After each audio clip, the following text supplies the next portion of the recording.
Kirogi, arrête-toi. On descend là. On descend là. À Kinshasa.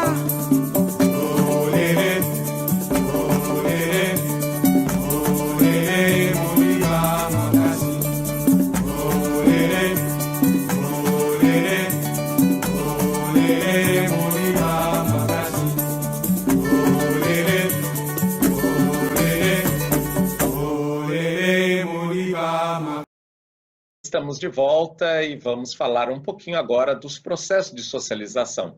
Lembrando que nós estamos falando sobre valores civilizatórios em sociedades negro-africanas. Eu coloquei em destaque como sendo talvez o mais importante entre os valores civilizatórios que trataremos a pessoa, a noção de pessoa, e a partir da pessoa, então, eu construo esse universo que trata dos Akan, Ani, Morofue. Eu terminei o bloco anterior falando dos processos de socialização, né? E os processos de socialização, eles são inúmeros, eles são variados, eles têm relação direta com a idade da pessoa. Então, já na mais tenra idade, vamos lembrar que, por exemplo, num processo iniciático, a primeira coisa que a sociedade faz após o nascimento da criança é dotá-la de nome. Aquilo que se projeta para a criança, como ele também pode estar relacionado a uma situação específica do nascimento da criança. No nosso caso, entre os Ani Morofue, nós percebemos que o nome ele está diretamente relacionado, entre outras coisas, ao dia da semana, mas a pessoa pode, ao longo da sua vida, receber sucessivos nomes, né? Então, no processo iniciático, é importante que se diga que ele tem um caráter comunitário da existência e exige que os processos de socialização estabeleçam quais são os limites possíveis dentro dos quais os indivíduos exercem sua mobilidade social. Isso é importante, né? Eu não estou falando aqui de processo de socialização no sentido das escolas, mas as escolas tradicionais, como vemos em algumas sociedades africanas, elas também cumprirão esse papel, né? Por isso, eu diria que um dos papéis específicos que nós temos aí estão diretamente relacionados, um dos papéis específicos, né, do processo de socialização é a formação da personalidade do indivíduo, né? E esse encargo todo é atribuído à sociedade. É a sociedade que vai moldar, se podemos usar aqui essa palavra, né? Então, para alcançar esses objetivos, né, as crianças são introduzidas em grupos formados pelo critério de idade, né? Não é a idade específica e exata, como nós queremos aqui, né? Mas é um grupo de idade. Então, num grupo de idade de crianças de 7 anos, nós podemos ter crianças de 8, 9 anos, como também poderemos ter crianças com 6 anos, né? Eles ingressam ali, ultrapassadas algumas fases, que são as fases mais incipientes da infância, né? Então, no momento em que a criança já tem alguma maturidade para começar a participar desses ritos iniciáticos, né? Então, desses grupos nascem aquelas figuras sociais as quais se convencionou chamar de gerações. Então, são indivíduos que passam por processos educacionais comuns a todos os componentes dos grupos, segundo os estágios de aprendizado em que eles se encontrem, né? Então, por isso, nós vamos ter nessas sociedades aqueles que são designados de alguma forma, né, para serem os griots, né, que serem os sacos da palavra, né, aqueles outros que terão um profundo conhecimento sobre a agricultura, outro um profundo conhecimento sobre a arte do manuseio do ferro, né, os ferreiros, né? Como o tempo é curto, então vejo que eu estou passando apenas por alguns aspectos que depois vocês poderão também ler na bibliografia que será disponibilizada, né? Então, a esses 3 elementos que aparecem, que já apareceram aí no primeiro slide, né, o ONAM, por exemplo, né, nós vamos então juntar o nome e vamos juntar também a socialização.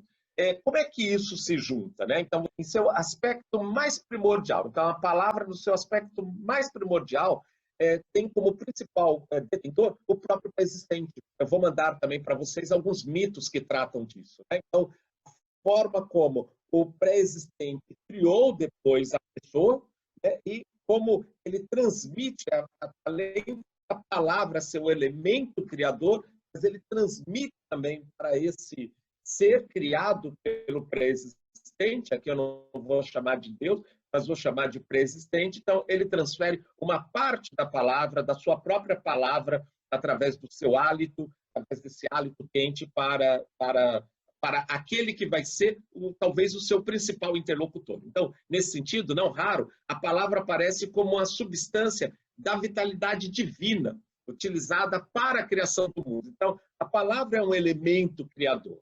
Agora, é interessante perceber, ainda que eu não tenha aqui a possibilidade de trabalhar todos os valores civilizatórios aqui com vocês, mas ao escolher esse como, eu disse o mais importante, mas eu diria, me corrigindo, né, que todos eles são importantes e todos eles estão em profunda interação, né? Então, se em um determinado momento nós temos os ritos iniciáticos, temos os primeiros ritos de passagem, que é o momento do nascimento da criança, vejam que vocês receberam entre os slides, tem um dos últimos slides, é uma mulher deitada em uma cama, e vocês vão perceber que ela está repleta, ela está morta, e tem um conjunto de elementos aí ao lado dela, então vocês vão perceber que tem os sapatos, tem tecidos, então aquele é o momento de um rito funerário.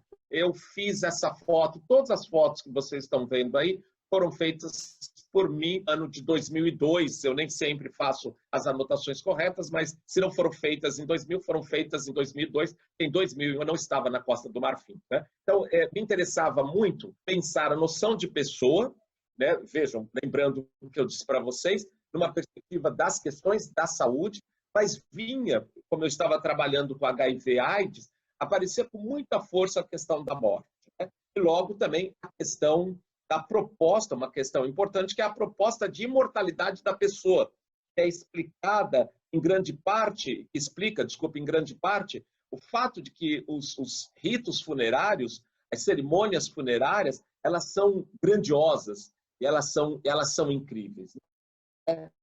Eu tenho aqui ao meu lado, vamos ver se vocês conseguem ver, e depois vocês receberão um artigo em que isso é tratado também. Tem um tecido aqui com a foto do Georges Niangoran-Buá. Georges Niangoran-Buá morreu em março de 2002 e ele foi sepultado em outubro de 2002. Nada incomum nessas sociedades, né? A depender do papel da pessoa e da importância da pessoa, ela pode, o funeral pode levar meses e em algumas situações já tivemos casos em que o funeral levou mais de um ano. Entre o momento em que a pessoa é declarada a morte da pessoa e o momento da sepultura. Então, são inúmeros as atividades que vão ali ser realizadas que têm um objetivo muito específico, né? A morte apresenta-se como um fator de desequilíbrio por excelência. Eu diria que em quase todas as sociedades. Naquela sociedade especial, porque ela promove a dissolução da união vital, em que se encontram os elementos constitutivos do ser humano. Então, eu disse para vocês que o ser humano é o resultado de um conjunto de elementos constitutivos que estão em perfeita harmonia, né, e que estão interligados, esses elementos constitutivos, né, o que torna possível a existência corpórea. Quando esses elementos constitutivos eles entram, eles são desorganizados, isso pode levar à morte, e a desordem ela pode ser, por exemplo, observada por uma doença, né? Então, quando esse momento da existência corpórea cessa, então aí vem os ritos funerários desenvolvidos nessas sociedades, entre outras finalidades, né? Tem como, entre outras finalidades, fazer com que esses elementos vitais constitutivos sejam direcionados para o lugar certo, né? Então, aí vem aquilo que nós vamos chamar, é daí que nasce aquilo que nós vamos chamar, por exemplo, de ancestral. E como é que esses ritos são feitos? Esses ritos são feitos, são extremamente elaborados, A palavra tem um papel importante, por isso que nos ritos funerários nós vamos ver a fala dos tambores, a fala das pessoas, nós vamos ver as danças, nós vamos ver um conjunto muito grande sucessivo de ritos, e tem uma conexão direta com os mitos que explicam que nenhuma morte é natural, ou quase nenhuma morte é natural, toda a morte é provocada, né? Então, a depender do papel social que que o morto tem, ou que a morta tem, essa sociedade, então, terá que trabalhar rapidamente para se reorganizar, desculpe, né? A fim de promover a superação da morte e também para restabelecer o equilíbrio, o que só é conseguido através das cerimônias funerárias, né? E aí nós temos algo bastante interessante, né? Bastante, porque uma outra dimensão fundamental das cerimônias funerárias é a participação efetiva da sociedade nos processos de separação dos elementos vitais. Esses elementos vitais que são constitutivos, ou que constituem a pessoa, eles são desagregados pela ação da morte. E só que isso coloca em risco a própria sociedade. Então, qual é o papel da sociedade? É evitar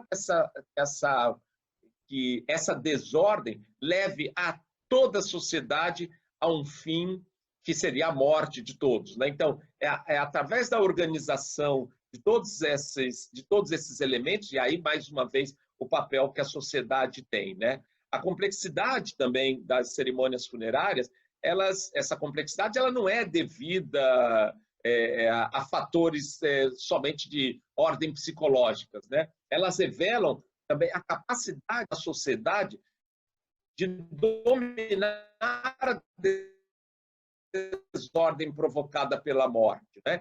Humanas, a morte é uma realidade. Em todas as sociedades humanas existem cerimônias específicas, existem cerimônias funerárias específicas, e elas estão diretamente relacionadas à ideia que aquela sociedade tem da noção de pessoa, que a sociedade tem dela mesma, né? Então, por que eu resolvi trazer valores civilizatórios? Poderia ter trazido alguma outra questão que eu também consideraria de importância. Olhando as sociedades africanas como sujeitos e não como objetos, né? Como meros objetos antropológicos ou meros objetos sociológicos ou históricos, né? Essas sociedades são vivas, essas sociedades pulsam, e essas sociedades podem nos ajudar e podem, inclusive, nos ajudar a pensar os problemas que estão colocados para o Ocidente ou os problemas que estão colocados para a nossa sociedade. Por isso, a minha sugestão é que vocês, a partir desses aspectos que eu fui destacando aqui, a minha sugestão, como atividade, é que vocês façam a leitura de dois textos, né? Primeiramente, o texto do Fábio Leite, que será disponibilizado para vocês, e o título do texto desse artigo é Valores Civilizatórios em Sociedades Negro-Africanas. Então, gostaria que vocês lessem e percebessem a complexidade do trabalho do Fábio Leite, né?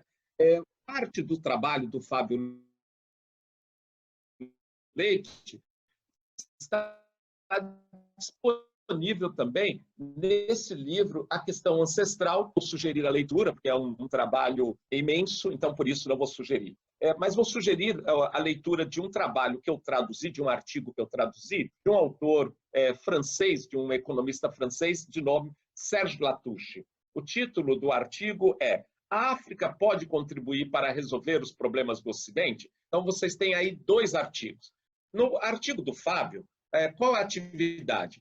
Eu gostaria que vocês entrevistassem uma pessoa velha, do conhecimento de vocês, do contato de vocês, a pessoa respondesse a seguinte questão: o que é a morte e como, na atualidade, pode ser pensando a pandemia, pode ser pensando outras questões, né? Como é que a morte mudou nos últimos anos? Tentar captar, a partir dessa pessoa, as mudanças ocorridas nos ritos funerários e tentar descobrir se a morte ainda é um valor civilizatório negro-africano presente no Brasil. É essa a tarefa de vocês, a primeira tarefa. A segunda tarefa é apenas a leitura do artigo do Sérgio Latouche, porque ele certamente tem uma questão metodológica de extrema importância e que poderá ajudá-las ainda mais a compreender esse universo da africanidades. Eu fico por aqui e espero ter contribuído um pouco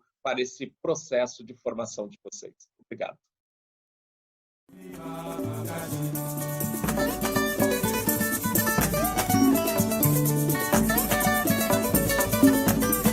Tirogui, arrête-toi. On descend là. On descend là.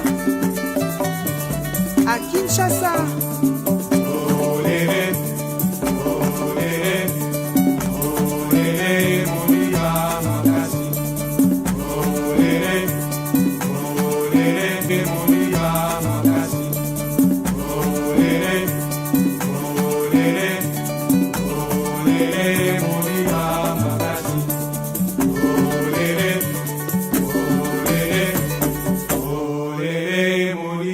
Makasi.